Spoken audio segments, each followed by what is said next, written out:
Okay, I feel like there's going to be some sort of blonde joke coming out of this, given the technical difficulties in my ability to do anything technical. I'm waiting on Kim to join. We were trying to do an Instagram live out of her page, so it's going to be really funny to see if we can do it out of this page, though I don't have a lot of faith in our technical abilities. So let's see. Thank you. I know people have been DMing today. I do see the comments. I do see the DMs, and I'm trying to get to everybody. We've been really busy at Reform, working through a lot of the COVID response with people in prisons and jails, which is what Kim and I are hoping to talk about today. Waiting on her to join. Oh, thank you. We are all working as hard as we can. All right, I see Kim. She's trying. Kim, I might be able to figure out how to request you as well. Let's see if I can do it.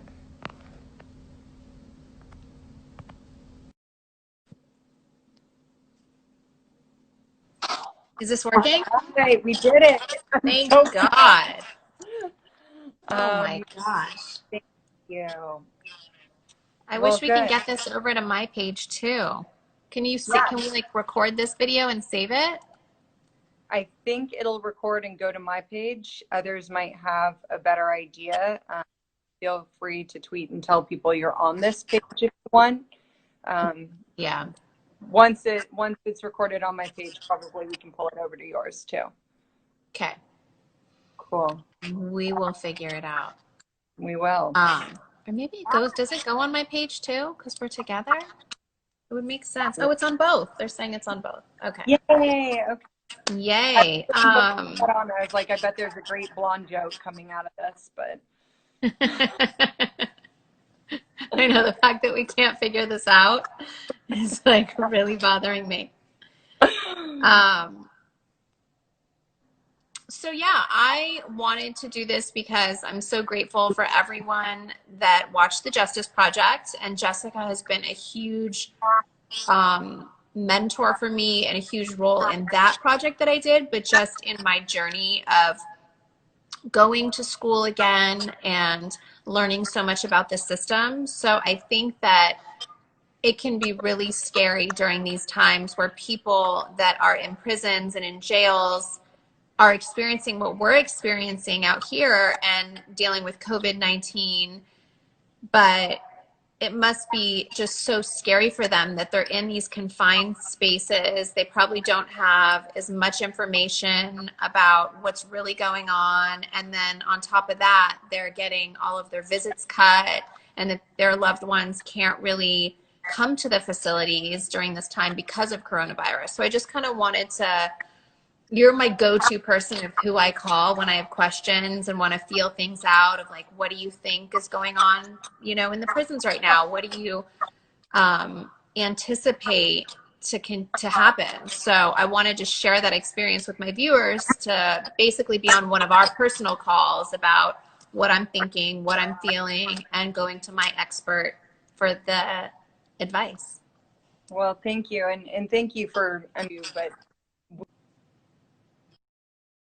we appreciate all the work you do all the time, but especially right now during the coronavirus, because there's 2.2 million people who are living behind bars right now that are essentially sitting ducks for coronavirus. They are stuck in tiny cells.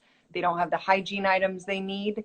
They can't get the soap, the hand sanitizer. I actually had a conversation with somebody in a facility the other day who said, he's having to make the decision, should he buy soap or should he buy food to eat for while he's in there. And many of them can't get hand sanitizer because it has alcohol in it. It's a contraband item. And then there's 2 or 3 people. Wow, I never thought about that. Yeah, I didn't even know that. and sometimes there's 2, 3, 4 people living in a cell that's like 6 feet by 8 feet. You've seen the cells, Kim. You can't socially distance when you're living 4 people in a 6 by 8 cell. So people are terrified. They also don't have the protective gear they need. I got a message from somebody's daughter the other day saying her elderly father had to fashion a mask out of his underwear, right? Like, you think about the level of indignity that somebody is that desperate to protect their own life. It's heartbreaking. And the people inside are scared. Their loved ones are scared. Yeah, I And was going to say people that can't, come and visit, now they're getting that like love and communication cut off from them that they probably so enjoyed and needed for their soul. But now they probably can't even make these phone calls because they are so expensive, and like every outside communication is being cut off from them. So the loved ones must be really scared and frustrated also. yeah, it's terrifying. I mean, I had a loved one who was in prison, and I was terrified every day that something was going to happen to him. But that's even before Corona. You've also got people inside who are scared that something bad is happening to their family, and they can't afford to reach out, don't have phone time to reach out and talk to them. So it's terrifying. We also know that the virus is actually spreading faster inside. If you look at And Rikers I think, Island, but I think the notion is just that, like, oh, it's safer because everyone is isolated. But what they're not really understanding is that, like you said, they are in a cell with 3 people sometimes, and you cannot social distance. You can't um, respect what they're asking everyone else to do outside because of their living situation. or you've got people living in open bays where it might be 100 people, 300 people in one big room with triple bunks. And then you've got people who are coming in and out of the facilities every day, the staff that works there that might be bringing it in or might be bringing it out to their families, to their communities. So it's really a high risk that the prisons and jails could end up accelerating the virus if we don't take the right precautions to protect people inside. Yeah. I mean, it's just so crazy to think of, like, for me, I feel like everyone is just now forgetting about people inside when there's a huge pandemic like this, and everyone is just kind of fending for themselves on the outside when there's, so, like you said, 2.2 million people inside that need this protection. And it's so frustrating to see this happen and just to see that they're not safe. Yeah. No, there's a lot of stigma. I mean, this is what the Justice Project was about, right? Was telling the stories of people who are inside, because we need more empathy. We need people to realize that just because somebody made a bad decision and is doing time inside, it doesn't mean that they don't have value. It doesn't mean that they shouldn't be redeemed. It doesn't mean that they should get a death sentence from this virus just sitting there. So what can people do? That's the one question that I get asked all the time. When the amount of phone calls I got after the Justice Project was like, okay, it's clear as day. I completely understand. You showed a whole different side to the justice system. But what can I do? What can I do to help? So what would you recommend for people to do? And I always want to know that when people ask me, where can I direct them to go? I know you work with, you're a co-founder of Cut 50. Maybe you can explain to everyone what that organization is and what people can do to really help.